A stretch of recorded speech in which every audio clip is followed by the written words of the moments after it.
Hi guys, welcome back to the channel. Today we're going to discuss mortgage extensions and what does that mean. So if that topic is interesting to you, stay tuned. For your one-stop shop, anything and everything mortgage education, be sure to subscribe to the channel. I post new videos every Tuesday and Saturday. My name is Stephanie Weeks, and I've helped thousands of customers with millions and millions of dollars in mortgages. And my goal is, and my passion is to help consumers be educated through that mortgage process. So thank you for checking in. Thank you for checking out the channel. And hopefully you subscribe. Hopefully you're liking the videos. And stay tuned because this one's a good one today. So today, as mentioned, we're going to talk about extending your mortgage term and if that's right for you. I'm going to come up with several examples of when this might apply. Some are good, some are bad, some are indifferent, and some really, really suck. But where we're going to start today is the first example would be, heaven forbid, what if you were on a loan with your spouse and your spouse passes away? That would be just awful and heartbreaking. And maybe you want to keep your home and keep your kids stable or whatever your situation may be. And when you had a two-income household, you guys were maybe wanting to pay the house off in 10 years or 15 years. And so you were aggressively attacking that mortgage term and trying to save tons of money, which made complete sense in that example. But now things have drastically changed and you just need some cash flow because now you are a one-income family. So this would be an example of a time that might actually make sense to do what doesn't seem like what you normally hear about, and that is extending your mortgage term instead of shortening it. That way you can have a more affordable monthly payment and keep the house that you love. So let's say that the worst does happen and you do need to extend your term because your spouse has unfortunately passed away. If you have a 15-year mortgage at a 3.5% interest rate with a balance of around $175,000, you're probably looking at a principal and interest payment of around $1,251 a month. Let's say if you refinanced that to a 3% rate on a 30-year term, well, that payment would drop more to like $737 a month. I mean, that's a huge difference. That could really, really help you with cash flow if you've now suddenly, for some reason, become a one-income household. That would be one example for you guys. Here's your next example. Maybe you're having a career change. Maybe it's planned, maybe it's not planned, but something's changed. I mean, you've got people who are going from salary to all commission, which, you have to get used to, and you don't know exactly what you're going to make, but there's more potential there. Or maybe you're just, wanting to look more toward retirement and maybe work part-time, or maybe you're starting a family and you want to work part-time instead of full-time. And so you've had some type of career change. A career change could be another unique example where actually extending your mortgage term may make more sense for you than shortening your mortgage term. You see, here's what's important. Yes, in an absolutely perfect world, you're going to get the lowest possible interest rate at the lowest possible mortgage term, which is going to give you a high payment, but going to save you thousands and thousands and thousands of dollars. And that's wonderful, right? And sometimes that works out. And if you can make it happen, oh my gosh, make that happen. But you know what? I'm a realist, and hopefully you are as well. And so that does not always work out. And sometimes a longer mortgage term, the typical 30-year that you hear about, might make more sense for you, your family, your situation, based on what you're going through and what you're dealing with. Okay. So we've talked about the negative thing. What if your spouse passes and now you're in a new situation? We've talked about a career change. That would be another example. The next thing we're going to talk about and we're going to move on to in our third example would be if heaven forbid you find yourself going through a divorce. That would be ultimately another example of you going from a two potentially income household down to a one-income household, and that might require additional cash flow or a lower mortgage payment rather than having to uplift yourself and or your family and move into a different house that may be less expensive. So if you find yourself on a 10 or 15 or 20-year mortgage, and suddenly you have had to make that change and you're going through a divorce that you're of course not expecting, because whoever expects that, right? Maybe those lower payments are going to dramatically help you.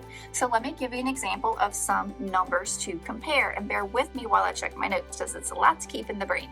But let's say if you have a 20-year mortgage, your rate is 3.25%. That would give you $992 a month mortgage payment, okay? And that's a $175,000 loan amount, in case I forgot to say that. Now, let's say that you went to a $200,000 loan amount. Maybe you had to pull some money out for whatever reason. 3% interest on a 30-year term. That principal and interest payment is $843. So we're going from $992 down to $843, even though we increased our loan balance. So that would be an example of if you're going through an unexpected divorce and you need to extend your term in order to increase your cash flow and lower your monthly payment. That's a good example of what that decrease could look like based on those specific numbers. Okay, we are on to number 4 now. So maybe you're not going through a divorce, and maybe you're not going through a career change, and maybe your spouse has not passed away, but maybe there's some other life event. I mean, we've all been through so many things. I'm recording this in 2020, and at this point I have been through the mortgage meltdown, I've been through Hurricane Katrina, I have been through the coronavirus now, as well as other things that I can't even think about now. But those are some crazy life events that I, of course, never imagined and never expected. And so what if any of those things change the course of my plans, right? That would be an unexpected life event. That could be another potential example of when what does not seem to be the normal, hey, let's extend your mortgage rate, might be actually an option for you and your situation. Let's say that you have a change in your life plan or something to do with your retirement. And for whatever reason, now you may need a lower monthly payment when you were anticipating having paid this mortgage off and getting rid of these darn payments altogether. We know life changes and plans change, so I'm here to educate you in any way that I can on all of your different options. So let's say that an extension on your mortgage term makes sense to you. Did you know that you're not only stuck with choosing between a 15-year and a 30-year mortgage? There's actually 10, 15, 20, 25, and 30. So just because you have to extend, you may not have to go all the way to 30.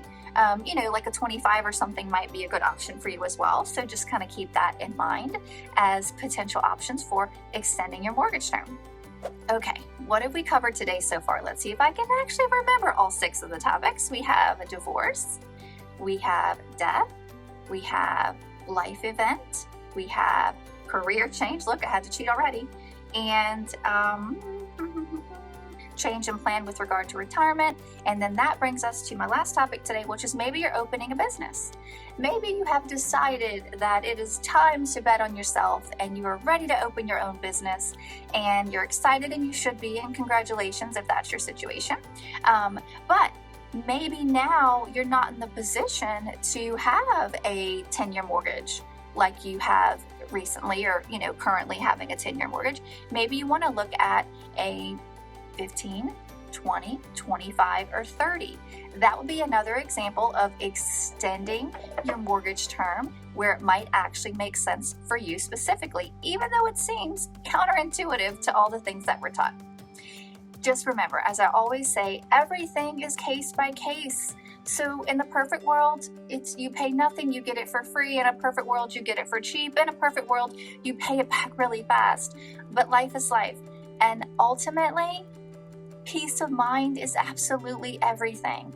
Peace of mind is a little bit more important sometimes when you're having to choose between those two things. So do what is right for you. Do what makes sense for you. Do your research. Know what you're getting into. Know the differences, because when you're extending your mortgage term, you're going to pay more money, almost definitely, than you would have paid with the shorter term.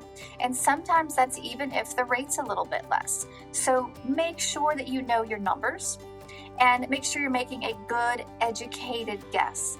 So here are some tips on some things to ask.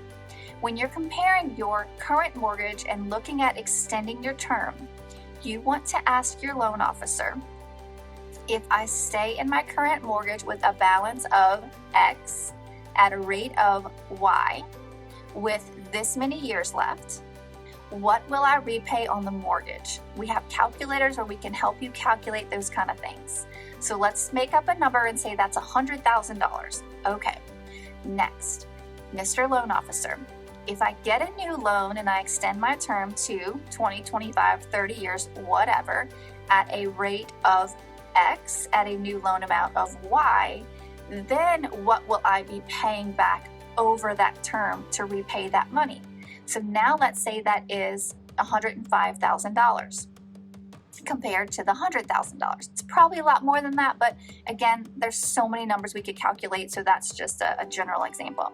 So 100,000 in comparison to 105,000. Then you want to compare and say, Mr. Loan Officer, what is my monthly payment in the two different scenarios? And that way, again, you're looking at detailed, accurate numbers so that you can be educated and make the decision of what is right specifically for you and your case. So what are my takeaways for you today? My takeaways are, almost always, even if your rate is going to be lower on the longer term, the longer term is going to cost you more money than the shorter term. If you refinance, pulling cash out or not pulling cash out, there are expenses, aka closing costs, and also prepaid items, which aren't an expense, but closing costs and prepaid items, and that's money that you're going to have to come up with in the refinance. So you want to remember that and take that into consideration as well. Final takeaway, do what's right for you. Don't let anybody judge you. Don't let anybody tell you what is right. You know yourself, you know your plans, you know your finances, and you know your budget. So the biggest takeaway is be educated, have the numbers, make the decision, and do what is right specifically for you. If you've enjoyed this video and you would like more information, I have a checklist for that. Actually, it's a guide, but you can click it in the link below.